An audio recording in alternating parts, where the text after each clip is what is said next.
Hello, ഇന്ന് ഞാനിവിടെ നമ്മുടെ കല്യാണ സദ്യകളിലൊക്കെ ഉണ്ടാകുന്ന മാങ്ങാച്ചാറിൻ്റെ റെസിപ്പിയാണ് കേട്ടോ കാണിക്കുന്നത്. അതിനായിട്ട് ഞാനിവിടെ 5 വലിയ മാങ്ങ എടുത്തിട്ടുണ്ട്. അത് നന്നായിട്ട് കഴുകി വെള്ളമെല്ലാം ഒന്ന് ഒപ്പിയെടുക്കണം. വെള്ളം തുടച്ചതിന് ശേഷം നമ്മൾ നൈസായിട്ടൊന്ന് അരിഞ്ഞെടുക്കണം കേട്ടോ. ഈ ഒരു സൈസിൽ വേണം നമ്മൾ അരിഞ്ഞെടുക്കാനായിട്ട്. അതിനുശേഷം ആവശ്യത്തിനായിട്ടുള്ള ഉപ്പ് ചേർത്തിട്ട് മാങ്ങയൊന്ന് കൈകൊണ്ട് നന്നായിട്ട് മിക്സ് ചെയ്തിട്ട് മാറ്റി വയ്ക്കാം. എന്നിട്ട് ചട്ടി വെച്ച് എണ്ണയാണ് ഉപയോഗിക്കുന്നത്. എണ്ണ ചൂടായതിനു ശേഷം അതിലോട്ട് കടുകിടുക. കടുക് പൊട്ടി വരുമ്പോൾ നമ്മൾ ഇഞ്ചി വെളുത്തുള്ളി ചതച്ചതും കറിവേപ്പിലയും കൂടെ ആഡ് ചെയ്യാം.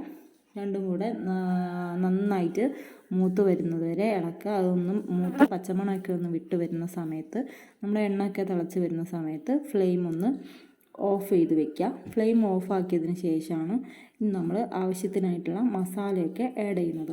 അപ്പം ഞാനിവിടെ മുളക് പൊടി, സാദാ മുളക് പൊടിയാണ് യൂസ് ചെയ്യുന്നത്. ഒരു 2-2.5 ടീസ്പൂണോളം മുളക് പൊടി യൂസ് ചെയ്യുന്നുണ്ട് എരിവിനാവശ്യമായിട്ടുള്ള. ശേഷം അതിലേക്ക് ഉലുവാപ്പൊടി ചേർക്കുന്നുണ്ട്. ഉലുവാപ്പൊടിയും കായപ്പൊടിയും ചേർക്കുന്നുണ്ട്. ലാസ്റ്റ് അച്ചാർപ്പൊടി ഉലുവാപ്പൊടിയേക്കാളും കായപ്പൊടിയേക്കാളും ഇച്ചിരി കൂടുതൽ ചേർക്കുന്നുണ്ട് കേട്ടോ. അതൊക്കെ നമ്മുടെ ടേസ്റ്റിനനുസരിച്ച് ചേർക്കാം. അതിനുശേഷം നമ്മൾ ഉപ്പ് തേച്ച് വെച്ചിട്ടുള്ള മാങ്ങ അതിലോട്ട് തട്ടുക. എന്നിട്ട് നന്നായിട്ടൊന്ന് മിക്സ് ചെയ്തെടുക്കുക കേട്ടോ.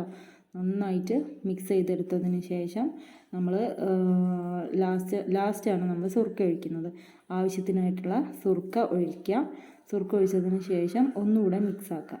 മിക്സ് ചെയ്തതിന് ശേഷം നമ്മൾ നമ്മുടെ മസാലകളും ചേരുവകളും ഒക്കെ പാകത്തിനാണോ എന്ന് ഒന്ന് നോക്കിയതിന് ശേഷം ഒരു ഇൻഗ്രീഡിയൻറ്റും കൂടെ ചേർക്കുന്നുണ്ട് ലാസ്റ്റായിട്ട്. അത് നമ്മളെ മാങ്ങാച്ചാറിൻ്റെ പുളിപ്പും ഉപ്പും ഒക്കെ ഒന്ന് ബാലൻസ് ആകാൻ വേണ്ടിയിട്ട് കുറച്ച് പഞ്ചസാരയാണ്.